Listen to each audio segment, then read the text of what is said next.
Before I go any further, I'd like to introduce myself a little bit. The guy in the hat in the left-hand corner with the hair, that is me.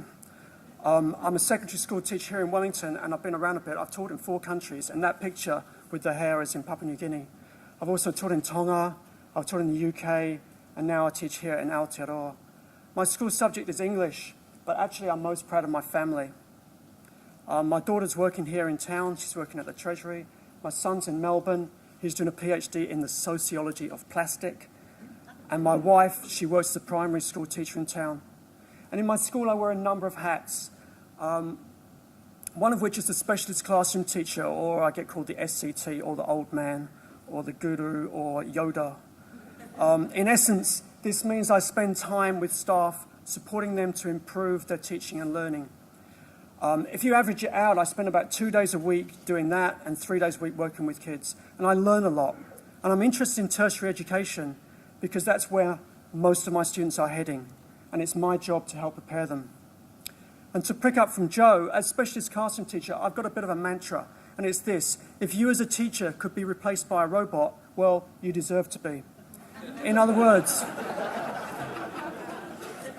if your teaching does not involve you as a human being contributing to the growth of other human beings through qualities such as intelligence, empathy, warmth, love and humour, if your teaching does not rely on a moment-by-moment creation of knowledge through relational activity, if you're only about imparting information and not about creating spaces for others to participate, well, why not create a series of YouTubes or an interactive machine and have done and retire?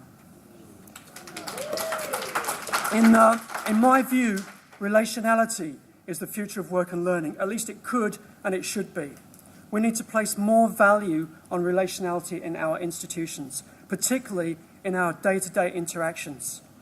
And we need to do this deliberately. In the next little while, I'll elaborate on this idea in the Pasifika context. This is going to involve ideas such as transition, success, and the kinds of actions we might all take, and particularly us Palangi, to support the successful progress of Pasifika students here in Aotearoa. And I think Palangi learning is the core of what I have to say. Palangi learning about things Pasifika so that we Palangi can make a better contribution to Pasifika success. But if you're Pasifika, what you need to do is to support us to do this work. First of all, the context, Pasifika. As you'll all know, as funders and employers and educators, we need to be a little bit careful with the term Pasifika.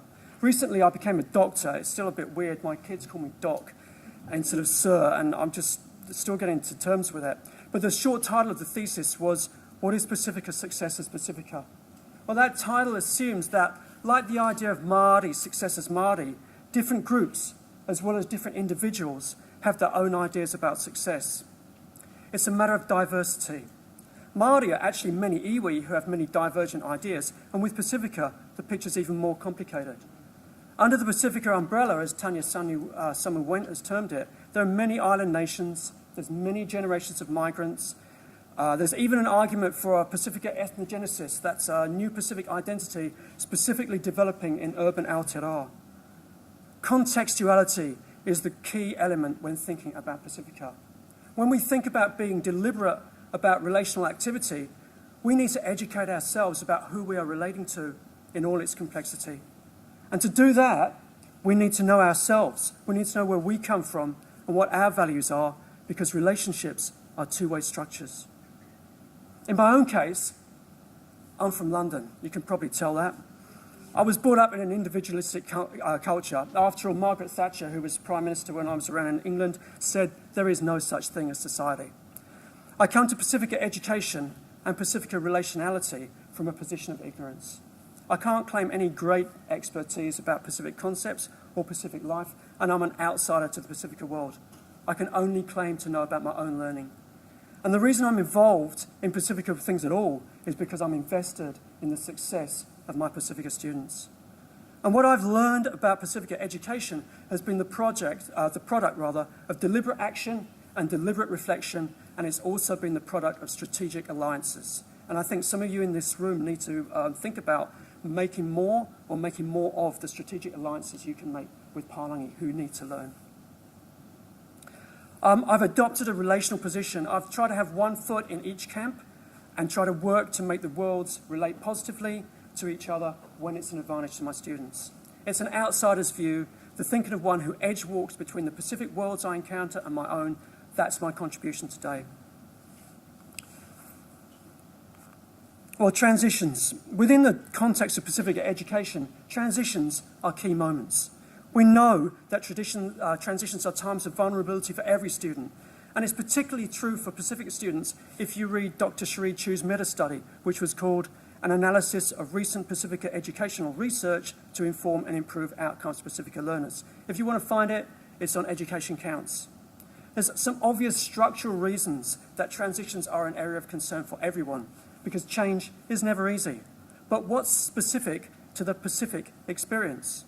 Well, right across the sectors at each transition, Dr. Chu's work reveals a mixture of structural factors and relational factors. These include the expectations of essentially white institutions of Pasifika learners, the high expectations of Pasifika families, the closeness or otherwise of family-institution links, the desire of many Pasifika students to work with people like them, and the importance of a sense of belonging to academic success for Pasifika students.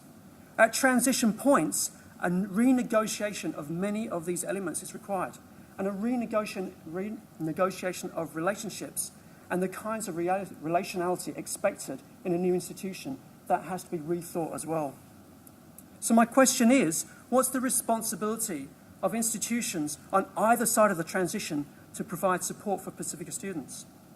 Where does responsibility lie for providing stepping stones to Pasifika students who may not appear at first sight to meet the expectations of their new institutions? If there's no support, stepping stones can turn into stumbling blocks. We can use transitions as a gatekeeper by passing the buck.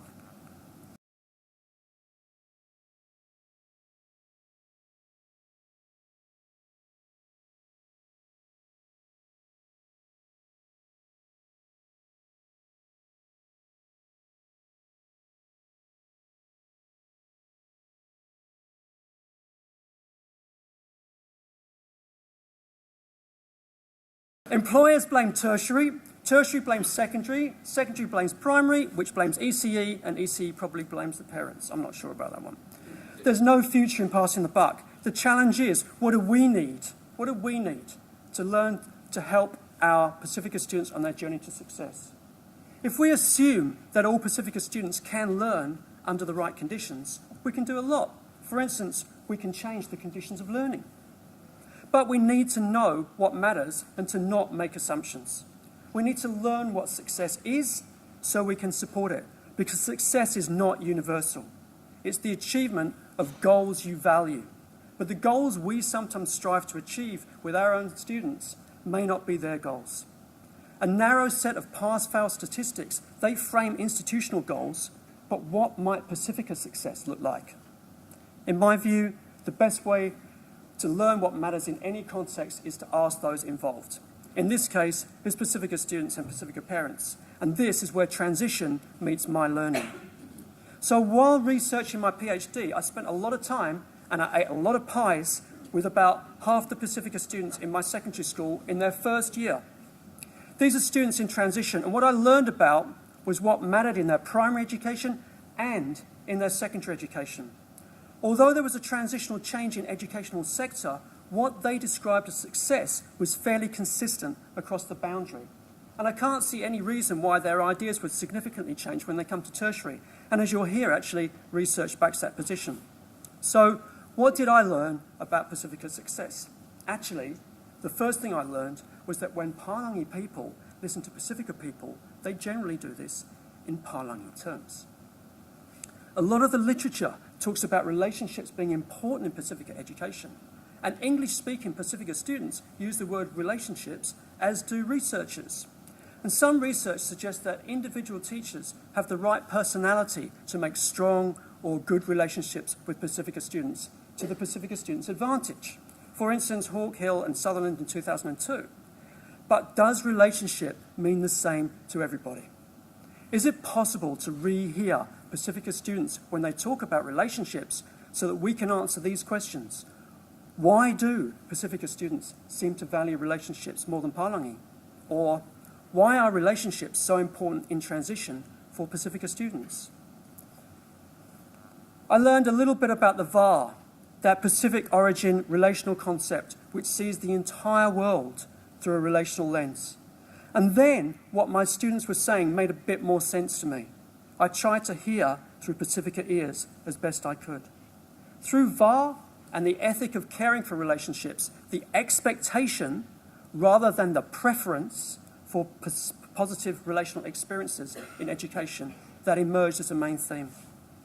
Many of you will know a great deal about the VAR, but for those of you who know nothing or like me are starting on a journey with the VAR, there's a lot of literature and a lot of possible talanoa to act as guides, and I encourage you to upskill. So what did my students, the Pasifika students, say about success? Here's an image we made to try and capture their ideas. It's in the form of a garland.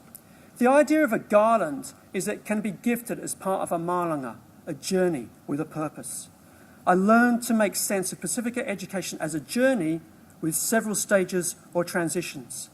Each flower on the garland is a form of success in itself, but all the forms of success are also related to each other. So I'll take a few minutes to talk about each of these areas. This is success described experientially by Pasifika students and their parents as those things which make for a good journey in education. These are the things they say they hope to gain on their educational journey. And if you listen carefully, you'll hear that relationality is the key. And you'll also hear that success is day-to-day. Firstly, acceptance. This is acceptance by the Pasifika community at the school. It's an all-boys school, so it references the Pasifika Brotherhood. But when students were talking about the behaviour of some teachers in the same language as they used about the brothers, I learned that success includes being accepted for who you are as a person, as a Pasifika person, in relationships with teachers. And that would apply to lecturers and employers too. Secondly, comfort.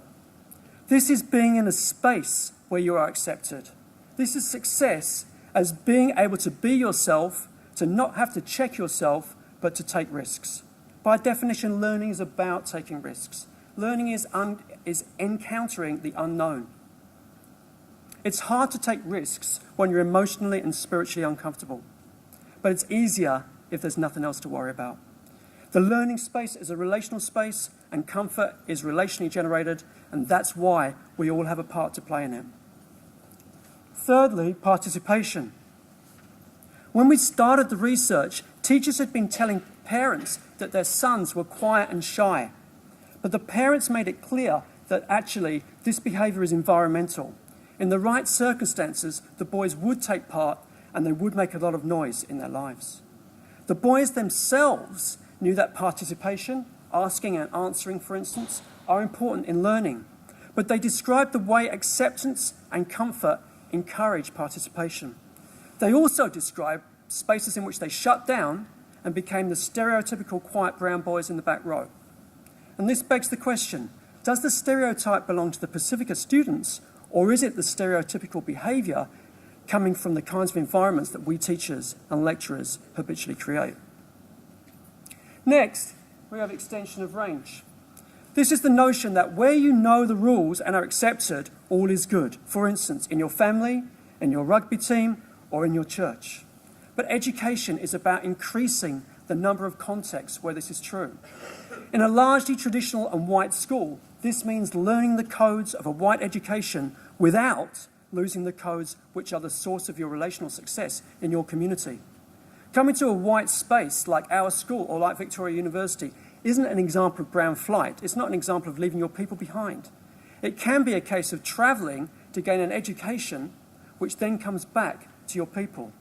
If lecturers, teachers or institutional behaviour assumes that everyone comes with a pre-formed package of comfort and relational strategies, then extending range, which might require some scaffolding, becomes harder. That's because everything has to be learned, not just the subject matter. Resilience. A lot of literature places resilience largely on the self. Obviously, relationships are involved in any construction of resilience, but a relational view of resilience sees relationships as the engine which helps Pasifika students overcome difficulties. These can be brotherhood relationships or peer relationships. student-teacher relationships, or family relationships. The ideal is where all three sets, the winds, the tides, and the currents, are all moving in one direction.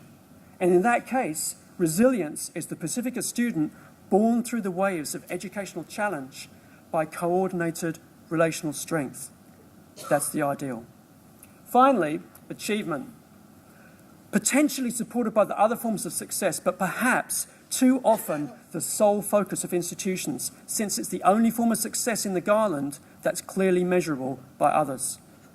So these are the forms of success I heard when I was listening to my Pasifika students and their parents, and they form the basis of all of my learning. Of course, it's all well and good to learn things, but there's a good question to be asked, which is your research making a difference to Pasifika education? In other words, having learned what matters at times of transitions, what did we actually do in school? How did we deliberately place value on the kinds of relationality which our students taught us were important to them? Typically, schools and tertiary institutions like initiatives. For instance, here at Victoria, there's a self-run Pasifika support group, and at times we've had frienturing sessions, a cross between friendship and mentoring, and they're all good. And at schools, having listened to our students, we started Pasifika study sessions. This is a Pasifika-run space to Pasifika expectations, and we do it about twice a term. There's a lot of layers to it. Clearly, it's a time when some work gets done, but it's also a place where the Brotherhood members can demonstrate acceptance and support to each other. It's a space where Pasifika academic leadership is visible to match the visibility of leadership in the first 15. However, some of my Parliamentary colleagues, they focus on the immediate aspects. They might come to the session, for which we're grateful, and find no one needing help in their teaching subject and then leave.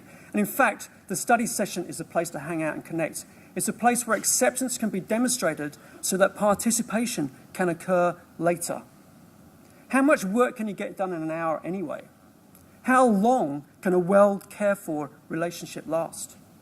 Study sessions, however useful, are not day-to-day relationality. In many ways, I suspect, they operate to compensate for some of the day-to-day stuff that's going on elsewhere in the institution. Because the forms of Pasifika success we learned about through the PhD are day-to-day, as a group, 12 of us Parliamentary teachers tried to mix the conceptual learning about VAR and the contextual learning from our students to create day-to-day change.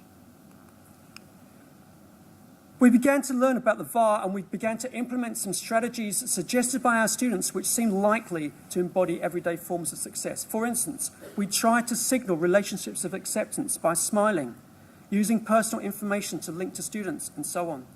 Some teachers reworked the structure of their lessons to include more one-to-one work, where the exposure to possible failure is limited to a small space and a limited number of relationships.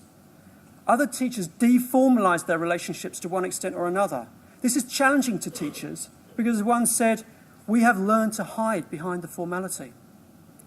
All of this was teachers realising that if we don't change, we will get the same non-optimal results. It was also teachers accepting discomfort for their students' sake. This is day-to-day enactment of our learning. Perhaps most important, we learned that what we'd been doing for years as our own best practice was actually a series of choices.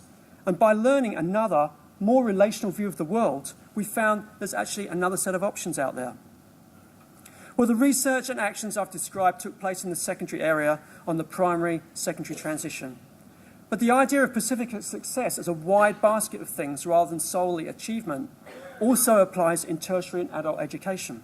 Work by Anne Alkema and Pauline Luafatu-Simpson, for example, describes success in relational terms which go well beyond passing and failing in tertiary.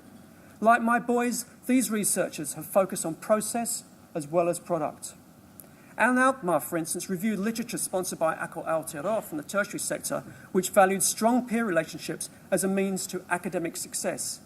As far as I can see, in many schools, understanding the connection between peer relationships and success in academia is absent. Pauline Luafatu-Simpson, who I believe may be here, and her colleagues, they talked to tertiary students and revealed the importance of an alignment of student views of success with values such as commitment, service, responsibility, and family. And they wrote, "Success is not just the final outcome, but it's also about how one goes about achieving the final outcome." And recently, I had the honour of listening to a panel of second-year students here at Vic telling a group of frontline tutors what mattered in tutorials in their first year. Smiling, connecting, personal information, patience, moderating the confident, noisy person to make space for perhaps quiet Pasifika students, small group or one-to-one contact, time away from the session to build connections. It's in essence the same stuff as I was hearing in school. I guess we shouldn't be surprised because it's the same students. The boys I talk to will be here at uni, polytechnic or in industry training in 1.5 years' time. A bit bigger, but with the same lack of experience in tertiary as they had in college a while back. Everything will have changed, but nothing will have changed. So what I've been talking about is success as relationally achieved. The students in my study come equipped with relational expectations and relational skills. They look after each other well. They place a value on acceptance. This ethic and the soft skills to achieve it, problem solving, leadership, initiative, for many of my students is part of their socialisation. But how deliberately valued are those soft skills or key competencies in our institutions? Are our institutions recognising the forms of success which Pasifika students value? Are our education and training plans for their future deliberately relational? As you've heard, teachers in my study came to the PhD to learn. They came with cultural humility. They came to change. They didn't blame the primary teachers for where their students were at. They didn't concentrate on what their students hadn't got. And they didn't become disappointed that Pasifika students didn't meet their expectations. Instead, they tried to meet the expectations of the students. They listened, watched and learned and tried to convert learning into action. And in that way, we as a group of teachers were developing and modelling the soft skills required from our learners going forward. We were doing critical thinking, problem solving, creativity, curiosity, initiative, persistence, adaptability, leadership and social and cultural awareness, as well as learning on the job. But at times, we found ourselves in conflict with institutional norms, practices, time budgets and so on. No one teaches in isolation in secondary or in tertiary. Employers operate in accepted and largely invisible frameworks too. What institutional barriers stand in the way of deliberate relationality in education? Perhaps we educators do what we do without realising that our practice is a prefab. We accept the way things are and try to fit our students into the metaphorical building which has been passed down to us. Some students fit very nicely, perhaps because their history matches that of the building. Their values are reinforced by ideas such as the theoretical meritocracy, competition, a narrow view of success and education as the property of the individual.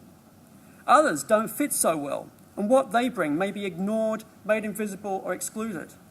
And when we do try to change to be more inclusive, sometimes we adopt an initiative which sits out of what we do today, day to day, rather than actually challenging the things that shape our everyday practice.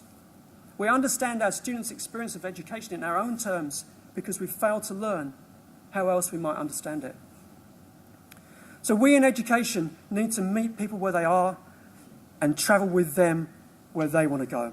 We need to value what they have and contribute what we bring as educators and actively seek the relevance of any heady, collaborative mixture that we can come up with. It's not that knowledge is dead or that measurable achievement is irrelevant. To me, it's more of a case of realising the importance, the significance, and the power of contextuality. Context is a relational matter. It's not so much about what things are, but about why things matter. Despite the fact that education in New Zealand is a prefab, I think some things are changing. The world's changing. And if we accept relationality as a key aspect of humanity, we may need a redesign. We may need to reshape the building of education. And I have found looking to Pacific ideas and listening to the voices of my Pasifika students very helpful in thinking about this. So to conclude, if we think about successful transitions, let's think about success and transitions. Let's think about what success means in the context of our Pasifika students, your Pasifika students. Let's watch and listen to them. Let's display those skills which we seek in our learners, and let's welcome diversity. Let's value relationality and be deliberate in its service. And if we don't live in the best of all possible worlds, and if we do pass the buck, if we keep doing what we've been doing, why would we expect any change? So to quote the title of the whole conference, as educators, we need to be the change we want to see. Thank you.